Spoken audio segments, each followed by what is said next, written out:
Houdini dove into the tiny prison again. The audience realized this was madness. Their lungs were still burning. 4 assistants prepared for an emergency. Most of the audience now knew how painful it was to be without oxygen. A full minute passed by. A minute and a half. 2 minutes. 2.5. Panic told the audience that something must have gone terribly wrong. 3 minutes. 4. The audience was screaming, "Save him! Let him out!" The assistants would shout to take the curtain up. "Houdini is drowning." People would stand in hysterics. The band would stop playing. Then, a perfectly healthy Houdini would add the kicker. Yeah, I don't think I'd ever do that. If I asked you to come up with a list of the top 10 most famous magicians of all time, I am sure I would know at least one magician on your list. And not only your list, but every single list anyone has ever created. That's right, Eric Weiss. Oh wait, that's right, we all know him better as Harry Houdini. Houdini was born Eric Weiss in Budapest, Hungary on March 24th, 1874. And he arrived in the United States in Appleton, Wisconsin at the age of 4 in 1878. Growing up, he was very fascinated by performances. He loved going to the circus, seeing clowns, animals, but what really caught his eye were the magicians. This inspired Eric to go to the streets and perform magic as a child. He would take off his hat and place it on the ground as he performed to earn money for his family. Eric had a deep relationship with his mother, so at the age of 12, he boarded a train and left home to see how he could make more money for her. He got off the train a few towns away and shined shoes so that he could send money back home. I don't know what you were doing at the age of 12, but that's already when I started learning how to talk to girls, and it didn't work out. But even with the money that Eric was sending home, it wasn't enough. This led to his family moving from home to home, city to city, looking for new jobs, with Eric eventually joining back up with them. Eventually, they ended up in New York City. That's where Eric and his father found some work in a factory. At this point, Eric was around 14 years old, and he picked up a book called Memoirs of Robert Houdin, who was a French magician. I believe Eric thought that the name was pronounced Houdin, and his friend had told him if he just added an I at the end, it would change the meaning of the word to mean like Houdin. So then at the age of 16, Harry Houdini was born. At the age of 16, I was good at nothing, and I barely even did magic since it didn't impress the girls, so everything was girl-related. Houdini worked for a blacksmith since he still needed a job, and he became really fascinated with locks. He would collect locks, break them up, restore them, and really figure out the inner workings. When he was off of work, he would perform some gigs in small theaters, and because of the experience that he got from work, he was able to add lockpicking to his repertoire. He got to a point where he would tell audience members to come and lock him up using their own cuffs because of how confident he was, and every time he managed to escape. Houdini also took the time and traveled with the circus whenever he could, learning from other acts as well. One particular skill he learned was the ability to swallow lockpicks and keys and then regurgitate them to use for his escape tricks. Before the trick, he would swallow the key, bring it out during the trick, and then swallow it back, leaving no one to be the wiser. Side note, do not try this at home, you may die. At the age of 18, Houdini's father passed away, and Houdini felt it was his responsibility to take care of his mother. So he took a small step back and continued to work full-time jobs while also performing as Harry Houdini whenever he got the chance. During one of his performances, he spilled acid, like straight up acid, on a girl's dress who was sitting in the audience. And you know what happened? 1 month later, they were married. I think I'm just gonna start carrying around like a bottle of acid and just throw it on people's dresses. Maybe that'll help. Ha! I'm only kidding.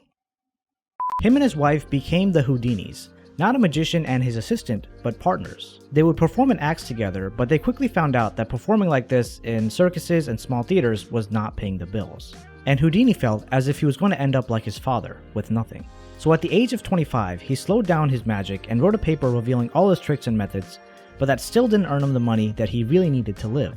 Before he quit magic completely, he set out on the road again to perform for a little while longer to fulfill his contracts. During one of his final performances, he came across a man named Martin Beck, a vaudeville talent scout who told Houdini that if he only focused on doing escape acts, he would be given a vaudeville contract. So Houdini agreed, and his salary jumped from $25 a week to $120 a week. That's equivalent to $4,200 a week today. I mean, that's a crazy amount of money. Imagine making that much in a week, and I guess if you do, that's awesome. Houdini really changed up his act during this time. He used to perform behind a curtain for most tricks, but this time he did some escapes directly in front of the audience, because that's what they wanted to see and found to be entertaining. He knew his audience. He was an excellent performer and showman.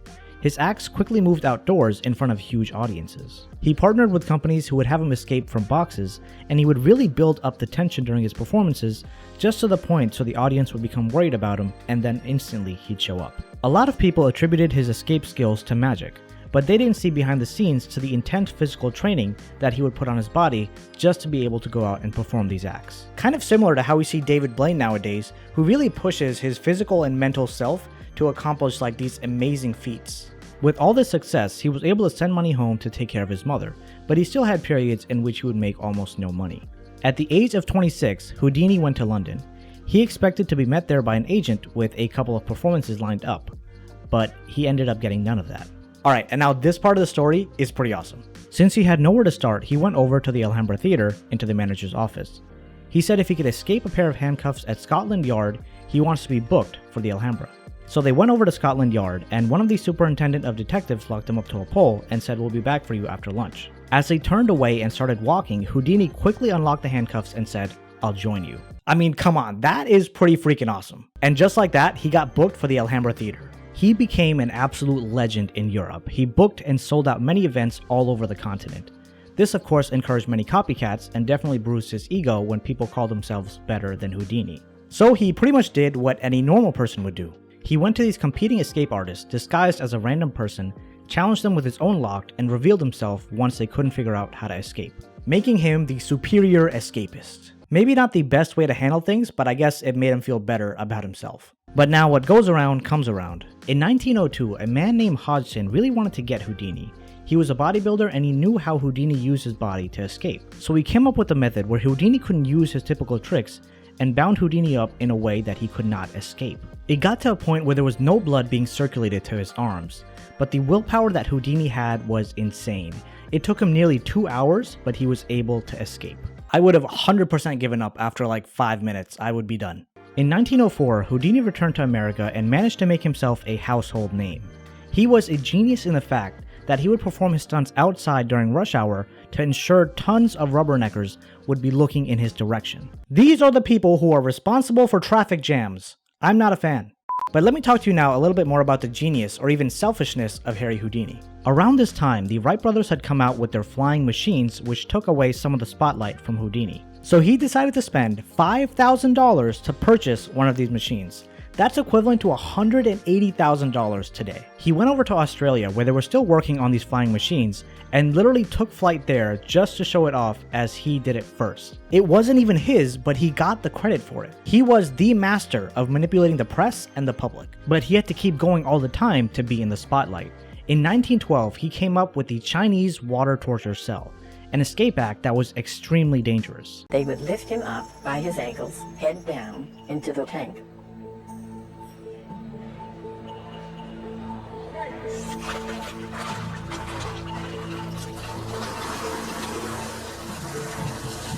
They would lock it up, and then a few seconds they'd see him clearly with the water bubbling around him. Until he emerged from the curtain, we were uptight. Of course, as he had from the milk can, Houdini escaped long before the audience had imagined. In 1913, his mother passed away and he felt like he lost a piece of himself. And a few years later, during World War I, people were turning to physics or mediums to communicate with their lost loved ones. And I would think due to the loss of his mother and for his need to be in the spotlight, he decided to start exposing any types of psychics or mediums. Marjorie was a medium that Houdini spent a lot of his time trying to expose, and eventually after attending many of her sessions, he did just that. She faded away from the public after being exposed, but she made one final prediction. She said Houdini would be dead by Christmas 1925. In 1925, Houdini was the most famous magician in the world, with his own show on Broadway that included magic, his water torture, and etc. He was able to become an influencer in society. But around this time in his life is when things started really going downwards. As Houdini was doing one of his performances, he broke an ankle doing the Chinese water torture. At one point, there was a college kid named White who came into Houdini's staging room. And the story at this point isn't super clear, but the kid started punching him in the stomach to the point where Houdini was in a lot of pain. Shortly afterward, they found out Houdini had appendicitis, and he had to make the decision of whether he was going to perform or if he was going to go into surgery. Houdini decided to perform instead. As a side note, by the way, in 2021, I also had appendicitis. And the day I found out, I was able to get surgery the very next day. And although this is a common and straightforward surgery, if the appendix bursts, it could cause a lot of problems. This is exactly what happened to Houdini. His appendix burst, and especially in the early 1900s, there wasn't much that the doctors could do about it. He lasted in pain for about 7 days until eventually passing away at the age of 52 on October 31st, 1926. His last words were to his brother, saying, "I'm tired of fighting. I guess this thing is going to get me." In my opinion, Houdini wasn't the greatest magician or even the greatest person, with his ego constantly driving him to be number one in the spotlight all the time.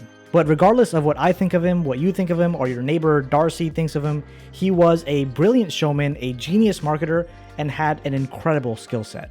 And that's the life of Harry Houdini. So that was it, my last video of 2022. It has been quite a year, and I'm ready to start kind of winding down, take a little bit of time off, and then start ramping back up for 2023. So if you enjoyed this video, make sure to smash that like button and subscribe, and comment down below on what you thought of Harry Houdini and whose history that you would like to see next. And if you want to see another history/biography type video that I made on Ed Marlowe, you can click on that video right over there. I think it's pretty awesome, and you should check it out. Thanks so much for spending your time with me today. It's a pleasure having you as part of this channel. Hope you have a great holiday season ahead and a happy new year.